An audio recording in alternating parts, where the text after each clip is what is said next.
ఇది అయితే టిఫిన్ అయిపోయినాకనమాట. ఇంకా మా ఆయన అయితే చెక్అవుట్ చేయడానికి ఇంకా లగేజ్ తీసుకొని వస్తానని వెళ్ళిపోయారు.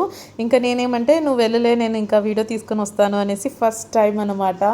పిల్లలు కన్నా నా తోడు రాలేదు. ఇంకా నేను ఒంటరిగా అట్లా సింగిల్గా నడుచుకొని ఎంత ప్లెజెంట్గా ఆ వర్షానికి ఆ గుడిలో మంత్రాలు చాలా హాయిగా అనిపించింది రియల్గా నాకు.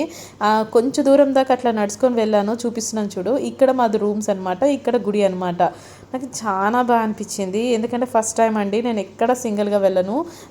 నేనుండే ప్లేస్లోనే నేను ఎక్కువ సింగిల్గా తిరగను అనమాట. అలాంటిది వేరే ఊర్లో ఇలా సింగిల్గా వెళ్ళడం చాలా మంచి ఫీల్ అనిపించింది. సో అదైతే మెయిన్ గుడిది ఎంట్రన్స్ అండి, చూపించాను కదా. తర్వాత ఇక్కడైతే మనకి గెస్ట్ హౌస్లో ఉంటుందన్నమాట లైన్గా. ఇట్లా ఫుల్ లైన్గా ఉంటుందండి. చాలా గెస్ట్ హౌస్ ఉంది, చాలా బాగుంది. నిజంగా నాకు చాలా బాగా అనిపించింది అనమాట. ఇదైతే మేము స్టే చేసిన గెస్ట్ హౌస్ అనమాట. నీట్గా ఉందండి, రియల్గా చాలా రీజనబుల్ రేట్గానే ఉంది. నీట్గా బాగా ఉంది. హాట్ వాటర్ ఫెసిలిటీ కానీ అంత బాగుందనమాట.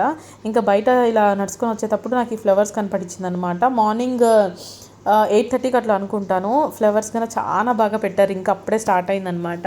ఇంకా నేను అవి చూసినమాట నాకు ఇంకా నచ్చేసి నేనైతే ఇంకా రోజ్ ఫ్లవర్ అట్లాగే సన్నజాతి తీసేసుకున్నాను. ఇక్కడ ఆల్ టైప్ ఆఫ్ ఫ్లవర్స్ పెట్టారనమాట.